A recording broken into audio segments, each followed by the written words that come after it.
Breaking news, the Supreme Court has reached a decision on Schenck v. United States. The Supreme Court has ruled that the Espionage Act of 1917 is constitutional. Congress passed the Espionage Act of 1917 when the U.S. joined World War I, making it illegal to make or convey false reports or false statements with intent to interfere with the U.S. military efforts. Now over to Lindsay Anderson in D.C. Thank you, Katie. I'm here in Washington, D.C., standing in front of the Supreme Court where the justices have just announced their ruling of the case. Before we get into that, here's what it was all about. Charles Schenck was the General Secretary for the Socialist Party chapter in Philadelphia. Schenck and Elizabeth Baer, a fellow committee member, were convicted of violating the Espionage Act. He printed and mailed 15,000 flyers to men of draft age that said that the draft was unconstitutional and that they should resist. On one side of the flyer it read, "Long live the Constitution of the United States." He argued that this statement was a form of involuntary servitude, which was outlawed by the 13th Amendment.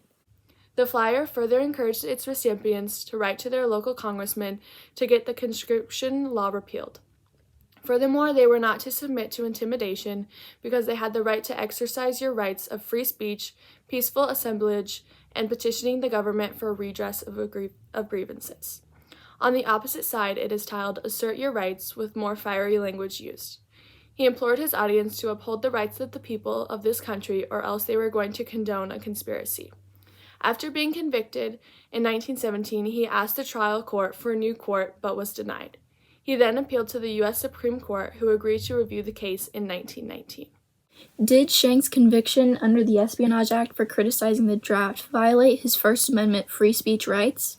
The constitutional issues in this case include the First Amendment, specifically the freedom of speech and press, as well as the Espionage Act, Section 3, quote, "Whoever, whenever the United States is at war, shall willfully cause or attempt to cause insubordination, disloyalty, mutiny, refusal of duty in the military or naval forces of the United States, or shall willfully obstruct the recruiting or enlistment service of the United States to the injury of the service or of the United States, shall be punished by a fine of not more than $10,000 or imprisonment for not more than 20 years, or both," end quote.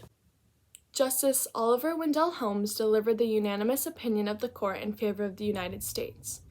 He said that the First Amendment did not prevent Congress from exercising prior restraint, preemptively stopping speech, but that it could be interpreted to prevent punishment of speech after it's been expressed.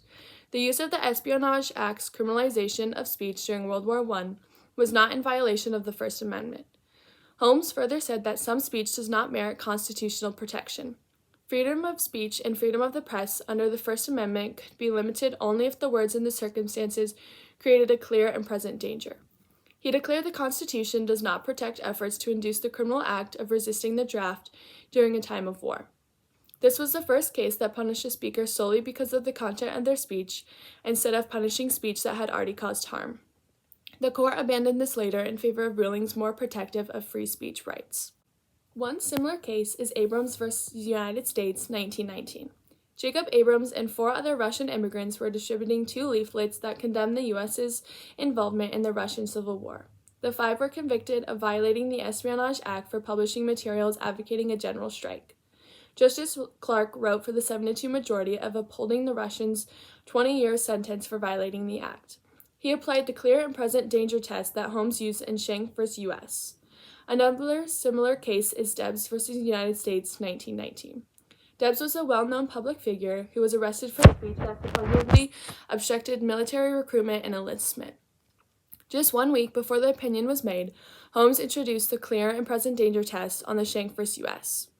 He suggested that judges must examine the context in which the speech was made, rather than the bad tendency of the words alone, as had been traditional in free speech cases. This led the court to a unanimous decision to uphold Debs' conviction under the Sedition Act of 1918.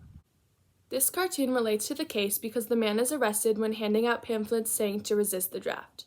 The police arrest him on the basis that he has broken the Espionage Act of 1917. They say that his actions are hurting the war effort. At the Supreme Court, it says that the freedom of speech is not absolute, which implies that it could be stripped away if someone were to interfere with military operations. In this case, his pamphlets were considered illegal, and therefore he was sent to prison. This cartoon shows the Statue of Liberty's torch being taken away by the Espionage Bill. Many people were against this bill because they believed that it was going against their First Amendment right of free speech. The Statue of Liberty symbolizes America's freedom, which was jeopardized by this bill. The lasting impact of this case includes the Supreme Court introducing a famous test called the clear and present danger test, used to determine when the government could constitutionally limit an individual's free speech rights under the First Amendment. Although this ruling has been overturned, the case is still relevant today because of its creation of context-based balancing tests used to review freedom of speech challenges.